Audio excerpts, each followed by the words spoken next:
Wapendwa wa Mwenyezi Mungu, Bwana asifiwe.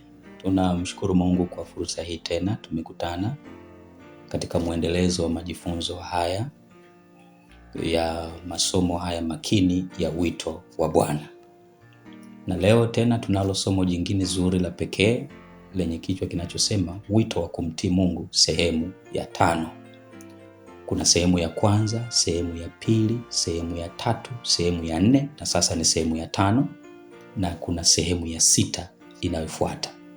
Kwa sababu masomo haya yameshikamana, yanategemeana, kwa ili upate package yote, mtiririko wote, ni vyema ukarejea somo la kwanza, la pili, la 3, la 4, la 5, la 6 ili upate kile kitu kamili ambacho Mungu amekusudia ukipate. Na ninayekualika katika majifunzo haya ni mimi mtumwa wa Mwenyezi Mungu, mchungaji Fulgence Mangosongo wa kanisa la Waadventista wa Sabato. Na kabla hatujaendelea, basi nikualike tuombe na tuombe. Baba mwema, tunakushukuru kwa fursa hii tena ya kujifunza. Tunakubali kuwa chini ya ukufunzi wa mawakala wa kimbingu na neema yako yatosha kwa kila hitaji. Kwa jina la Yesu, amina. Wito wa kumtii Mungu sehemu ya 5. Katika kitabu cha Shuhuda kwa Kanisa gombo la 5 ukurasa wa 716 paragrafu ya 2, nabii anasema, wakati ulimwengu wa Kiprotestanti kwa mtazamo wake unafanya makubaliano na Rumi, hebu tuamke na kuelewa hali na kuona mashindano yaliyo mbele yetu katika uhalisia wake. Hebu walinzi sasa wapaze sauti zao na kutoa ujumbe ambao ni ukweli wa wakati huu. Hebu tuwaonyeshe watu wapi tumefika katika historia ya kinabii na tutafute kuamsha roho ya Uprotestanti wa kweli. Mwisho wa kunukuu. Sio tena wakati ulimwengu wa Kiprotestanti kwa mtazamo wake unafanya makubaliano na Rumi, ila sasa ulimwengu wa Kiprotestanti umekwisha kufanya makubaliano na Rumi. Na ndio maana harakati ya uundwaji wa sanamu ya mnyama zimeshika moto, zimepamba moto kule Marekani, na ndio maana tayari sheria ya Jumapili imeanza kupitishwa kwenye majimbo kadhaa, na mpaka sasa jimbo la Utah limeshapitisha sheria ya Jumapili tarehe 7 mwezi wa 3 mwaka huu 2025. Haijaja kwa bahati mbaya. Tarehe 7 mwezi wa 3 mara ya kwanza sheria ya Jumapili inapitishwa wakati wa Mfalme Konstantini. Historia imejirudia na sio kwa bahati mbaya, it is planned kabisa. Tarehe 7 mwezi wa 3 Utah imepitisha sheria ya Jumapili. Kwa hiyo mchakato umefikia hapo. Kwa Marekani wakati wowote wanatangaza sheria ya Jumapili ya kitaifa. Lini? Sijui. Mwaka gani? Sijui. Ila ninaona ukaribu wake. Fuatilia kwa mujibu wa Ufunuo sura ya 13 uelewe mambo haya yanatimizwaje. Na hivyo nabii anasema hebu tuamke na kuelewa hali na kuona mashindano yaliyo mbele yetu katika uhalisia wake. Hebu walinzi sasa wapaze sauti zao na kutoa ujumbe ambao ni ukweli wa wakati huu. Ujumbe ambao ni ukweli wa wakati huu ndio unaitwa ukweli wa sasa, the present truth. Ni ujumbe wa malaika wa kwanza, ujumbe wa malaika wa pili, ujumbe wa malaika wa 3. Jumbe hizi ndizo zinazoitwa injili ya milele. Jumbe hizi ndizo ndani yake tunapata nguzo za imani yetu, pillars of our faith. Sabato patakatifu, Sabato patakatifu. Na kupitia jumbe hizi ndipo tunapoweza kufahamu nini kilitokea 1844. Yesu yuko wapi na anafanya nini? Tunawezaje kumfuata aliko katika kiimani? Dhambi inaondolewaje ndani yetu? Kuhesabiwa haki kwa imani ni nini? Hukumu ya upelelezi ni nini? Hukumu kwa walio hai inafanyikaje? Tumefika wapi katika historia ya kinabii? Mnyama ni nani? Alama ya mnyama ni nini? Sanamu ya mnyama ni nini? Na inaundwaje? Na tunawezaje kuepuka kupokea alama ya mnyama? Yote hayo ni ujumbe wa malaika wa kwanza, wa pili na wa 3. Na jumbe hizi zinawaandaa Waadventista wa Sabato na kuandaa ulimwengu kwa marejeo ya Yesu mara ya pili. Kwa jumbe hizo, masomo hayo ndio ukweli wa wa sasa. Nabii anasema tunapoona Marekani wanaendelea na mchakato wa kutekeleza project 2025 ambayo ndani yake na sheria ya Jumapili, na tayari sheria ya Jumapili imeanza kupita kwenye majimbo Marekani, huu ndio wakati wa walinzi kuamka. Ni kuambia watu ukweli kama ulivyo, ujumbe wa sasa, ukweli wa sasa. Sio mimi niliyeandika haya, ni Shuhuda kwa Kanisa gombo la 5 ukurasa wa 716 paragrafu ya 2. Tuwaonyeshe watu wapi tumefika katika historia ya kinabii, na tutafute kuamsha roho ya Uprotestanti wa kweli. Wito wa kumtii Mungu sehemu ya 5. Katika somo lililopita tuliona ushahidi namna ambavyo mfumo wa kanisa jinsi ulivyoasi. Tumeona ushahidi ya kwamba General Conference mwaka 1985 iliomba wanachama wa Umoja wa Mataifa kupitia ile organ ya Economic and Social Council, ECOSOC, na hatimaye Mei 10 UN ilipitisha General Conference ya Kanisa la Waadventista wa Sabato kuwa mwanachama kupitia organ hiyo, na kuanzia hapo ndipo tulipoona mporomoko mkubwa wa utekelezaji wa kusudi la kuanzishwa mfumo wa Kanisa la Waadventista wa Sabato kuhubiri ujumbe wa sasa wa malaika wa kwanza, malaika wa pili na malaika wa tatu. Hapo ndipo uasi ulipofika katika vilele vyake, na tunafahamu ya kwamba kwa mujibu wa roho ya unabii, mfumo Mungu atauacha, atawajaza waaminifu Roho Mtakatifu kama mvua ya masika, kwa sababu mfumo umetekwa nyara na shetani na hautekelezi makusudi ya Mungu. Kwa kazi ya Mungu duniani haitamalizwa na mfumo. Tofauti na vile wengine wanavyofikiri na kuangalia nchi ambazo Ukristo hujafika, Injili haijafika, wanajipa matumaini ya kwamba Yesu bado sana kurudi. Mpaka kila mahali, kila kijiji, kila kata, tarafa, wilaya, nchi zote, makabila yote tufike na ujumbe. Tunafika na ujumbe gani wakati ujumbe hatuna? Message tumeiacha. Kama hatuna message, mission yetu imepoteza dira. Tutaonekana tuko busy kwenye utume, lakini utume ambao hauna ujumbe. Ujumbe tuliotakiwa kuupeleka ni ujumbe wa malaika wa kwanza, malaika wa pili na malaika wa tatu.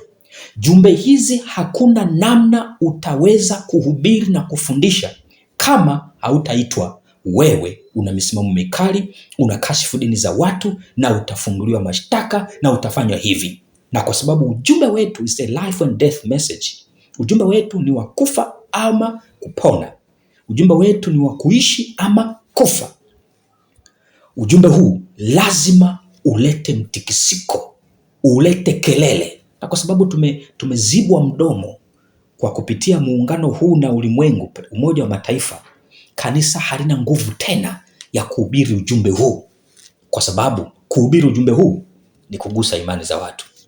Kwa hiyo tumeingia kwenye mpango wa Umoja wa Mataifa kukaa pamoja na imani zingine, kuzungumza na kutiana moyo, kutafuta amani kwa pamoja. Ndio slogan. Mungu hakutupa kazi hiyo, tunafanya jukumu la Umoja wa Mataifa, na Mungu jukumu lake tumeliacha. Kwa hiyo kwa mujibu wa unabii tunaambiwa ya kwamba katika kitabu cha Matukio ya Siku za Mwisho, Ufunuo Publishing House 2015 ukurasa 171, hebu niwaambie kuwa Bwana ataimaliza kazi yake mnamo siku za mwisho kwa namna ambayo iko nje mno ya utaratibu wa kawaida wa mambo, na katika njia ambayo itakuwa kinyume na mpango wowote wa kibinadamu. Hapo mfumo utaachwa. Ni wakati gani mfumo utaachwa? Ukurasa 176, Matukio ya Siku za Mwisho, UPH, Ufunuo Publishing House 2015. Kutakuwa na udhihirisho wa ajabu wa uwezo wa Mungu katika makanisa ya Waadventista wa Sabato, lakini hautatenda kazi juu ya wale ambao hawajajishusha mbele za Bwana na kufungua mlango wa moyo kwa ungamo na toba. Katika udhihirisho wa uwezo huu huangaza dunia nzima kwa utukufu wa Mungu. Wataona kitu fulani ambacho kwa upofu wao wanafikiri kuwa ni cha hatari, kitu fulani ambacho kitaamsha hofu yao, nao watajiimarisha ili kupingana nacho, kwa sababu Bwana hatendi kazi kulingana na dhana zao na matazamio yao. Wataipinga kazi hiyo. Kwa nini? Wanasema tusimjue Roho wa Mungu wakati tumekuwa kazini kwa miaka mingi kiasi hiki.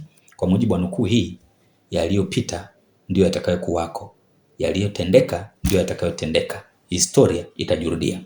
Katika Matendo ya Mitume sura ya 5 kuanzia mstari wa 17 mpaka 29, wanafunzi wa Yesu wakiwa wameshajazwa Roho Mtakatifu, walipoanza kuhubiri ujumbe ambao unawafunulia watu mpango wa ukombozi, wamfahamu Yesu Masihi na mkombozi wao, wale viongozi wa mfumo wa Kiyahudi ambao walishindwa kutekeleza kusudio la Mungu, na Mungu akateua wachache, akawajaza Roho Mtakatifu, akawapa mafunzo na wakaanza kuifanya kazi ya Mungu, wakageuka kuwa kikwazo cha utume, kikwazo cha kazi ya Mungu.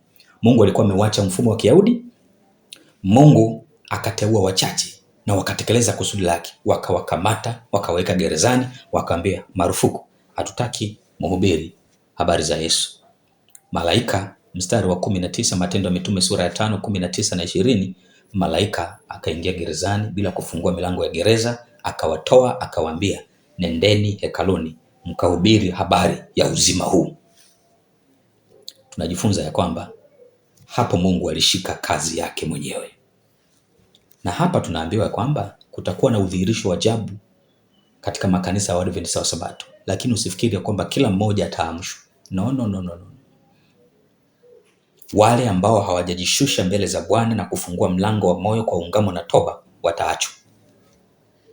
Mungu atashughulika na wale ambao wamefungua mioyo yao, wanaofanyia kazi kila mwale wa nuru, wanaungama na kutubu, wanapambana kumwomba Mungu kila siku waishinde dhambi. Na kwa sababu Wakolosai 1:27 tunaambiwa kwamba Kristo ndani yetu ndilo tumaini la utukufu. Kristo akiwa ndani yetu anatupa uwezo wa kuishinda dhambi.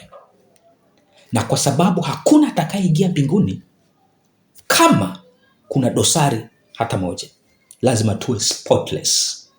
Na hatuwezi kwa nguvu zetu, lazima Kristo awe ndani yetu. Kwa hawa watakaopokea huu uwezo ni wale ambao wanamtafuta Mungu kwa bidii, wanatafuta kufanana na Yesu, wanamlilia Mungu washinde dhambi, mielekeo mibaya walioirithi kwa wazazi, waliojizoeza wenyewe na tabia zao zote mbaya, wanatafuta ukamilifu. Watapewa uwezo.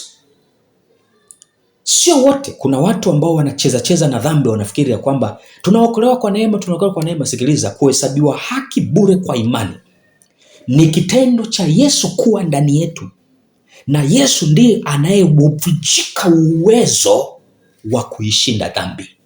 Yesu hawezi kuwa ndani yetu kama bado tunacheza na dhambi. Waebrania 12:4 natuambiaje? Hatujashindana na dhambi hata kumwagika damu. Tunacheza na dhambi mno. Tunaona mambo haya ni rahisi, tunapeana mahubiri laini, tunapongezana katika uovu. Hapana.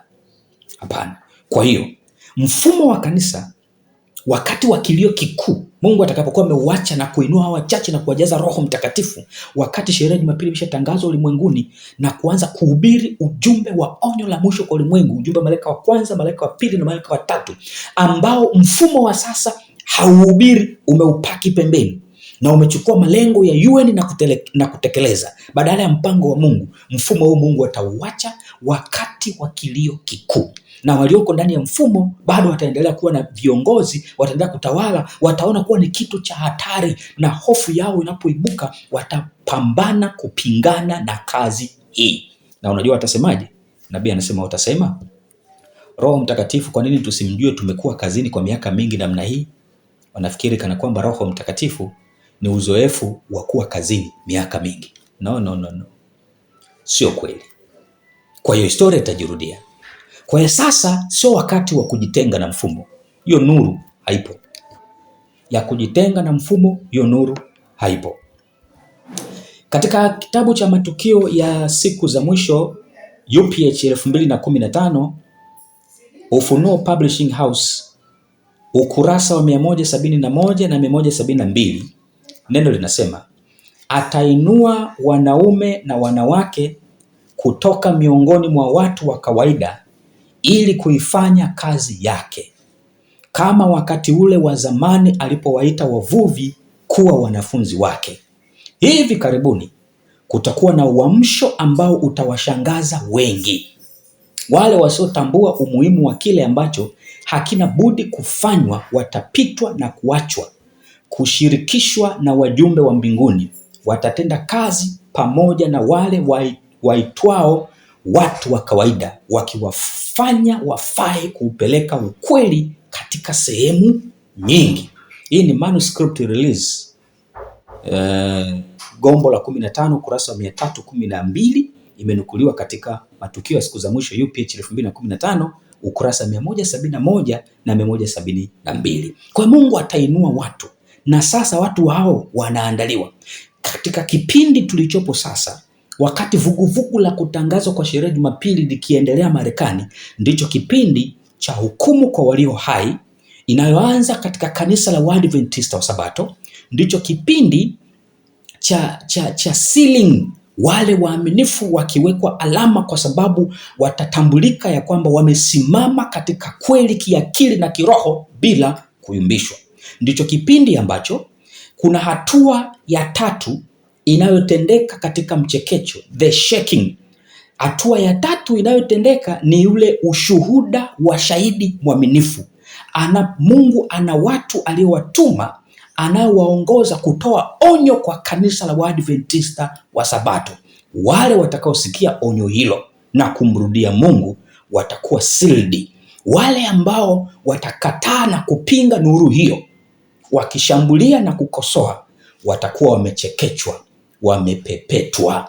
Japokuwa wapo ndani ya kanisa, watabaki ni viongozi, watabaki ni wachungaji, watabaki ni washiriki, wanaendelea na majukumu yao, wanaimba kwaya, wanafanya vyote, lakini mbele za Mungu wameachwa. Sheria Jumapili itakapotangazwa, mateso yakianza, itaingia hatua ya 4 ya mchekecho, ambapo sasa ndipo wale waovu ambao waliachwa katika hatua hizi wakati wa hukumu iliyo hai kwa walio hai watajiunga na adui na kupokea alama ya mnyama. Watabaki wale wachache, the cream, ambao watajazwa mvua ya masika kwa ajili ya onyo la mwisho kwa ulimwengu, kilio kikuu. Hapo ndipo mfumo hautatumika. Mungu hatashughulika na mfumo huu ambao umeasi kwa kusudi lake lile la kuanzishwa mfumo.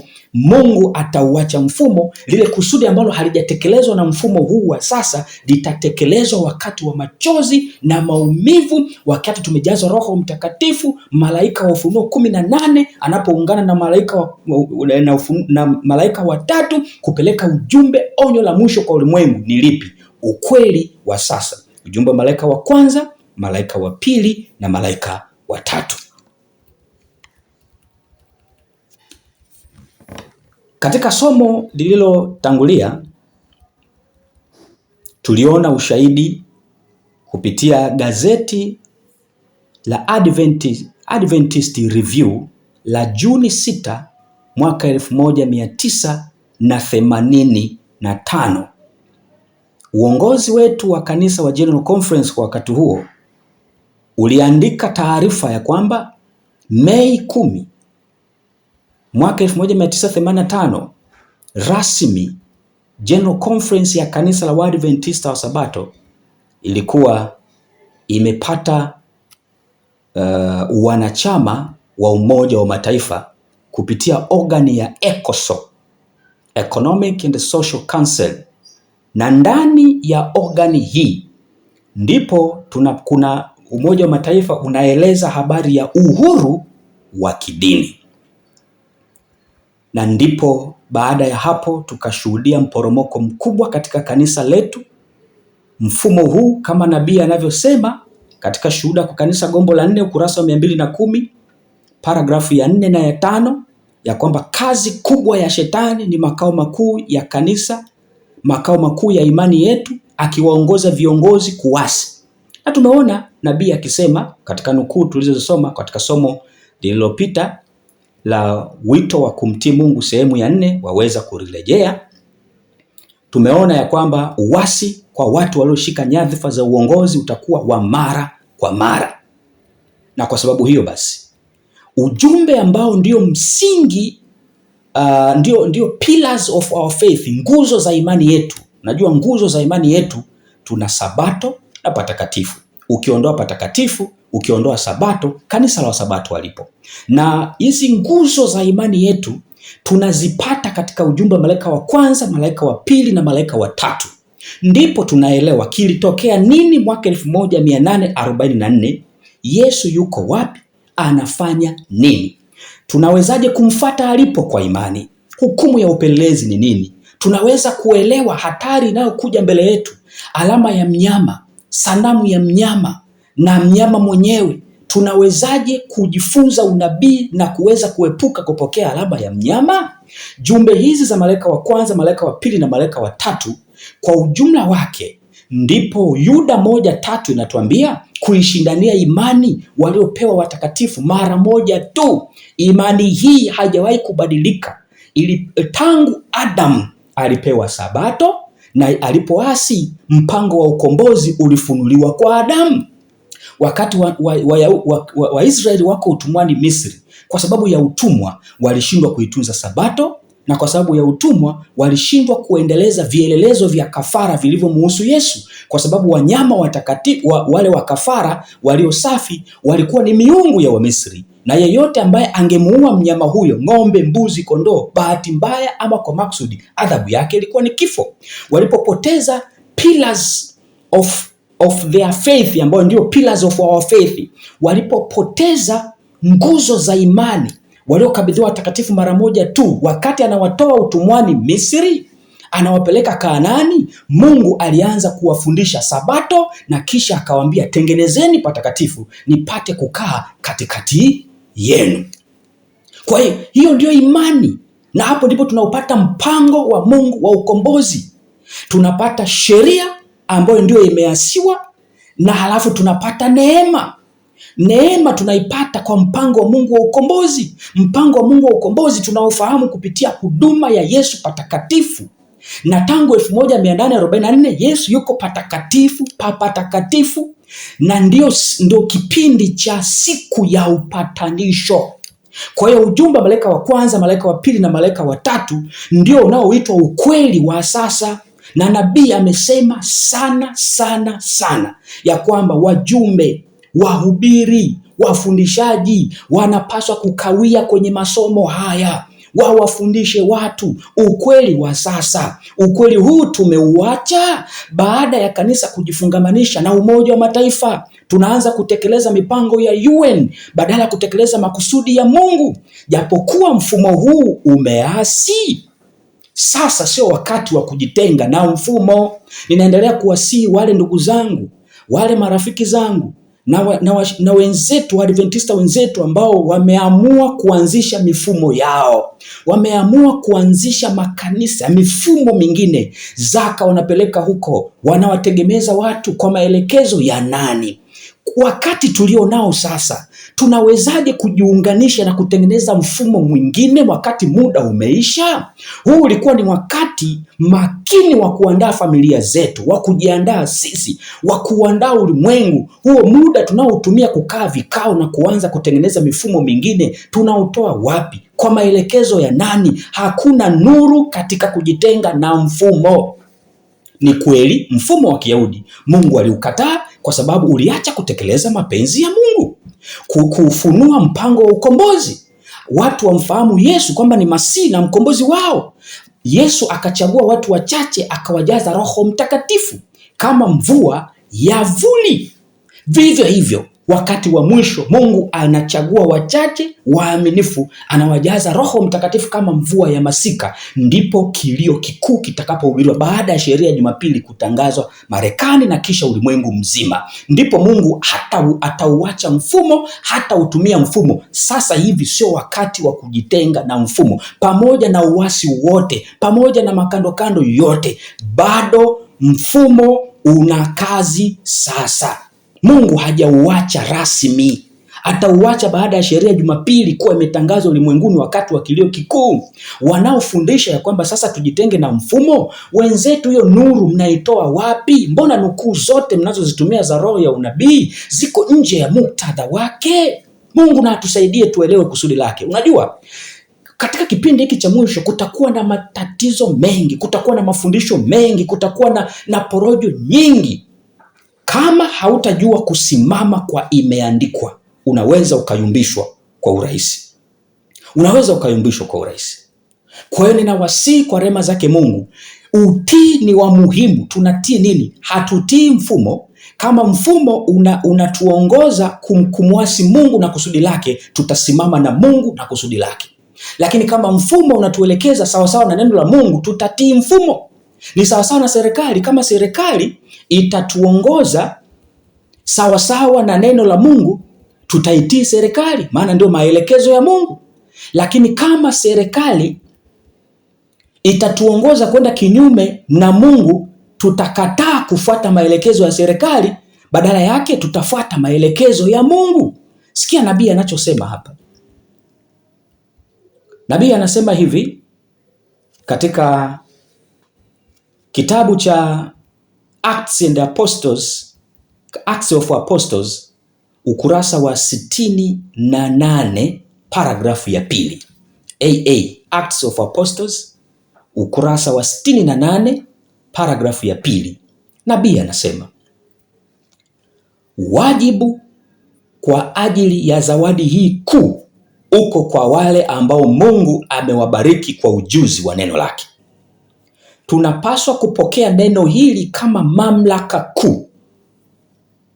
Tunapaswa kutambua serikali ya kibinadamu kama mamlaka toka kwa Mungu na kufundisha utii kwa serikali kama wajibu mtakatifu ndani ya nyanja yake halali. Yaani kama serikali itakuwa haituondoi kwenye utii wetu kwa Mungu, lakini wakati madai yake yanapingana na madai ya Mungu, lazima tumtii Mungu badala ya wanadamu. Neno la Mungu lazima litambuliwe kuwa juu ya sheria zote za wanadamu. Hivi ndivyo asemavyo Bwana, haipaswi kubadilishwa na hivi ndivyo lisemavyo kanisa au hivi ndivyo isemavyo serikali. Taji ya Kristo inapaswa kuinuliwa juu ya taji za mamlaka ya kidunia. Neno la Mungu lazima litambuliwe kuwa juu ya sheria zote za wanadamu. Neno la Mungu lazima litambuliwe kuwa juu ya matamko yote ya wanadamu. Hivi ndivyo asemavyo Bwana, haipaswi kubadilishwa na hivi ndivyo lisemavyo kanisa au hivi ndivyo isemavyo serikali. Kwa hiyo mfumo wa kanisa ukituongoza kwenda kinyume na neno la Mungu, tutasema hapana, Mungu anasema tufanye hivi. Sikia hii. Mungu anasemaje?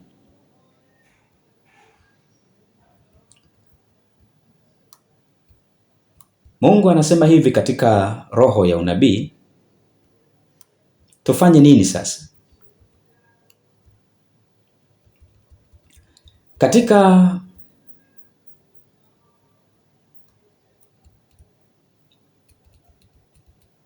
Pambano Kuu, Ufunuo Publishing House 2023 ukurasa wa 322,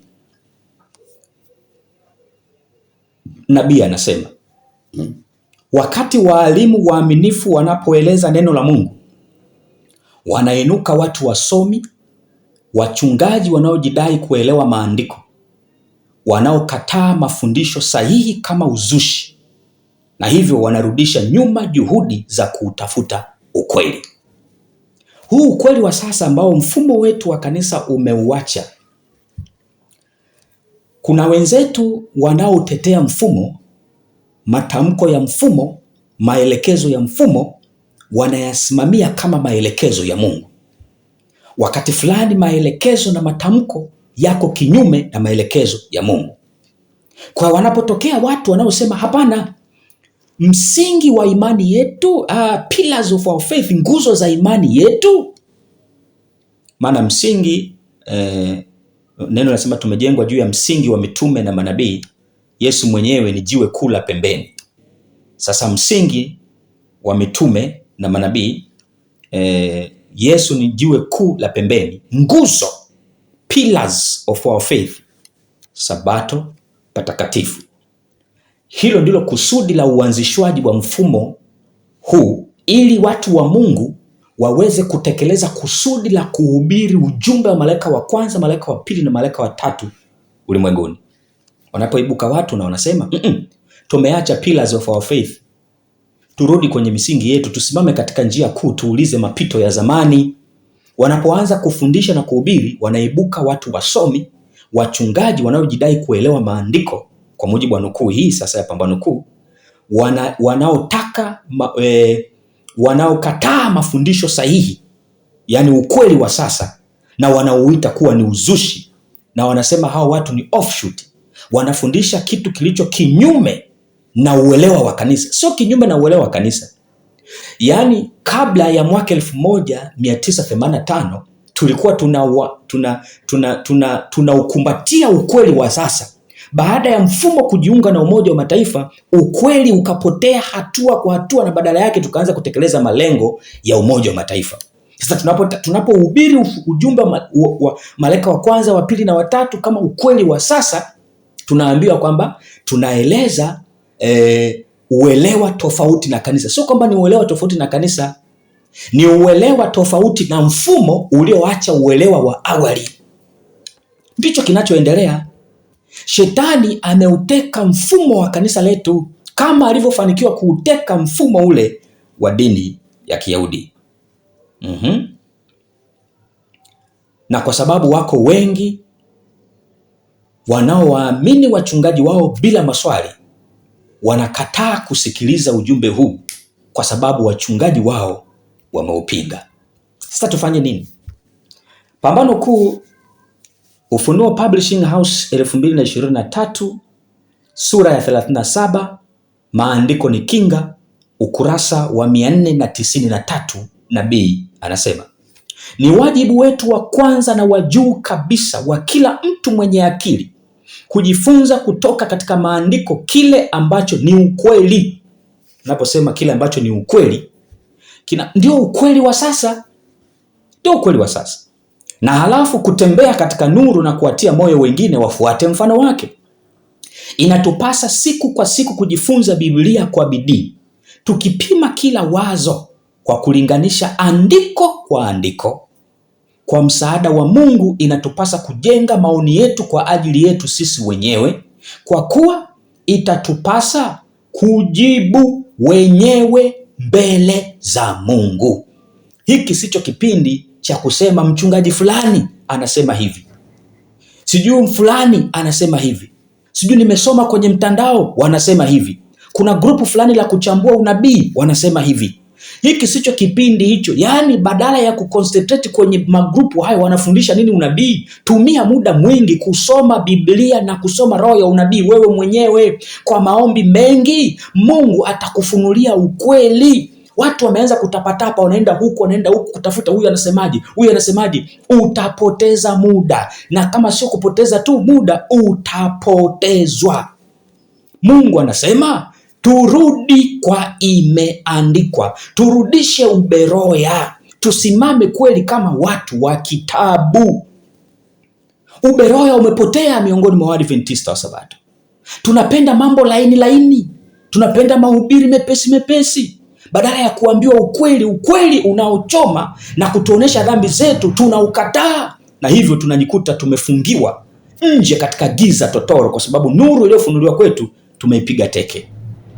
Mungu atusaidie tusimame kwa imeandikwa. Lakini sikia, katika sura hiyo ya 37 ya Pambano Kuu, mimi nasoma UPH 2023, ukurasa wa 491. Kama unalo toleo jingine, wewe angalia tu sura ya 37. Hata hivyo, ukaisoma yote sura ya 37, utapata mambo mengi ambayo Mungu anataka uyafahamu. Nabii anasema, Kristo aliona tangu mwanzo kuwa kujichukulia mamlaka kusikostahili kwa waandishi na Mafarisayo kusingokomeshwa. Aliona kwa macho ya kinabii kazi ya kuinua mamlaka ya wanadamu na kutawala dhamiri, ambako kumekuwa laana ya kutisha kwa kanisa katika zama zote. Naposema katika zama zote, maana yake hata katika zama zetu. Kitendo cha watu wachache kushika dhamiri za watu, kutaka kutawala uelewa wa watu wengine, kutawala akili za watu wengine, ili watu wengine wafuate wanachokisema, wafuate mafundisho yao, kana kwamba wao ndio wanajua unabii, kana kwamba wao ndio wanajua Biblia, wanajua roho ya unabii. Hapana, Mungu hataki. Na ukilielewa hilo, rudi mwenyewe kasome, maana Mungu amekufunulia hayo ili ukayasome mwenyewe. Vitabu vipo, kama hauna tafuta, vinunue kwa wainjilisti wa vitabu. Download ile application ya Ellen G. White Estate, ukasome vile vitabu, kasome zile periodicals, kasome zile pamphlets, manuscript readings, kasome mwenyewe kila nukuu inayotolewa, kachunguze. Ukiona ndivyo ilivyo, basi hivyo ndivyo asemavyo Bwana. Weka msimamo wako hapo.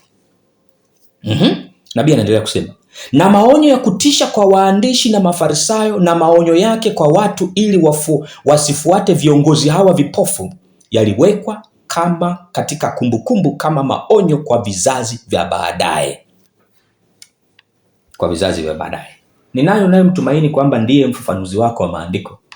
Hata haya ninaye kufundisha, haupasi kuyaamini mpaka uwe una uhakika ya kwamba hivi ndivyo asemavyo Bwana.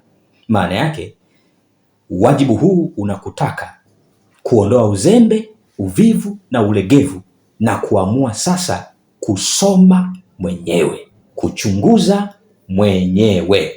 Hivyo Mungu anavyotutaka.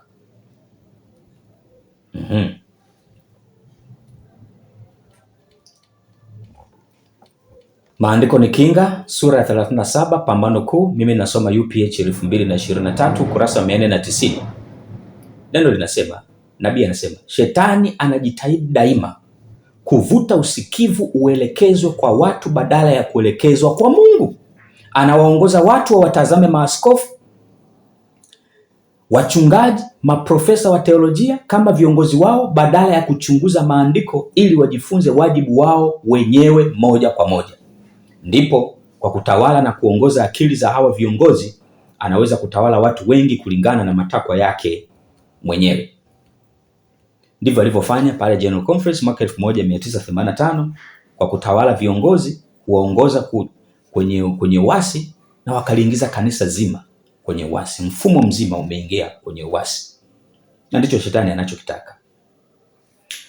Maandiko ni kinga, sura ya 37 ya Pambano Kuu, kurasa 492 katika Pambano Kuu UPH 2023.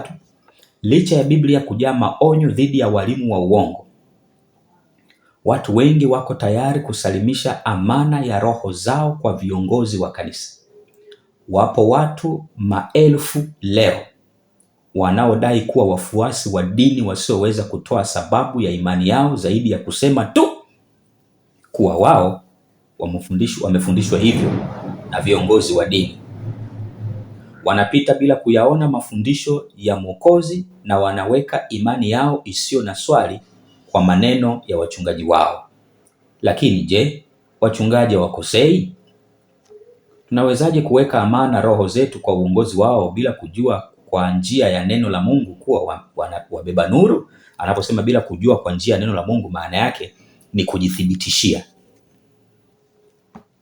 Neno la Mungu linasema tusitweze unabii, tusimzimishe roho, jaribuni mambo yote, lishikeni lililo jema. Ndio maana yake ya kujua kwa njia ya neno la Mungu. Maana yake unapaswa kuchunguza ili uelewe kipi ni kipi.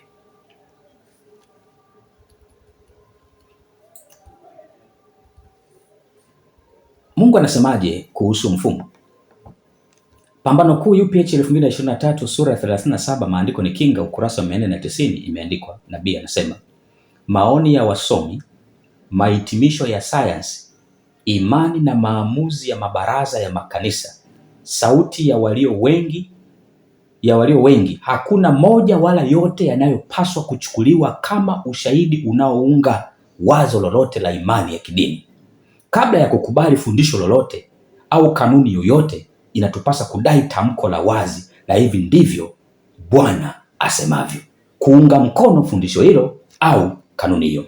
Maana yake hata katika vikao vyetu vya maamuzi, yako maamuzi yanafanywa katika ngazi mbalimbali, union, conference, division, general conference. Kwani maamuzi yaliyofanywa ya kulipeleka kanisa kwenye Umoja wa Mataifa hawakuwepo wajumbe. Yumkini walikuwepo waaminifu ambao kusikilizwa, lakini kwa namna mfumo ulivyo, ni lazima uwe submissive kwa aliye juu yako na kukubali mpango wake, ndio utaonekana wewe ni mnyenyekevu na ni mtumishi mwaminifu. Ukienda kinyume na kudai ya kwamba je, Mungu anasemaje, na kama msimamo wake ni kinyume na neno la Mungu, itaonekana kama vile unampinga na utaondolewa kwenye nafasi yako. Kwa hiyo kusimama katika kweli ina gharama. Kwa kifupi ni kwamba Ukristo una gharama. Kuwa mwaminifu kuna gharimu.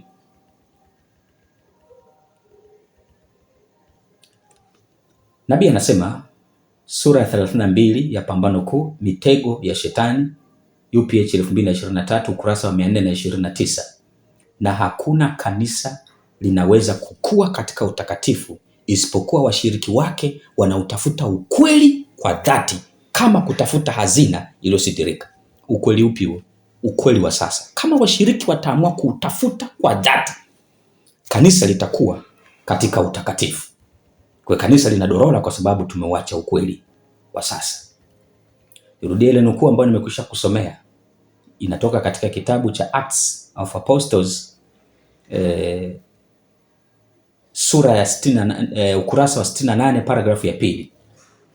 Ninasoma yale maneno ya mwisho, nasema neno la Mungu lazima litambuliwe kuwa juu ya sheria zote za wanadamu. Hivi ndivyo asemavyo Bwana, haipaswi kubadilishwa, na hivi ndivyo lisemavyo kanisa, au hivi ndivyo isemavyo serikali. Taji ya Kristo inapaswa kuinuliwa juu ya taji za mamlaka ya kidunia. Mungu atusaidie tuweke msimamo yetu kwa imeandikwa. Msimamo wetu sio wa kutetea mfumo. Mfumo tutausimamia kama mfumo unatekeleza makusudi ya Mungu. Kauli yoyote, tamko lolote, maagizo yoyote yaliyo kinyume na neno la Mungu, tunapaswa kusimama na neno la Mungu. Mungu na atusaidie tuelewe hilo, tusimame imara, tuishindanie imani iliyokabidhiwa watakatifu mara moja tu. Tusome neno kwa bidii, tuombe kwa bidii. Hiki ndicho kipindi cha kuandaa familia zetu, kipindi cha kujiandaa, kipindi cha kuandaa ulimwengu, maana Yesu amekaribia kurudi. Zahama iliyo mbele yetu iko karibu sana. Sherehe ya Jumapili imekaribia sana. Itukute tukiwa tumeshaandaliwa. Kama hatujajiandaa, hakuna nafasi ya kujiandaa baada ya sherehe ya Jumapili kutangazwa Marekani. Mungu na atusaidie na Mungu akubariki. Asante kwa kutufuatilia. Share, subscribe. Wafikishie wengine. Unapopata kweli hizi, wapelekee wengine. Share katika namna unayoweza kuwafikia wengine. Mungu akubariki. Asante kwa kutufuatilia. Na kabla tujahitimisha, tuombe. Baba mwema, utukuzwe wewe, tunakushukuru kwa neema yako. Asante kwa mafunzo haya. Tusaidie tuishindanie imani waliokabidhiwa watakatifu mara moja tu. Neema yako yatosha kwa kila hitaji, kwa jina la Yesu. Amina. Mungu akubariki.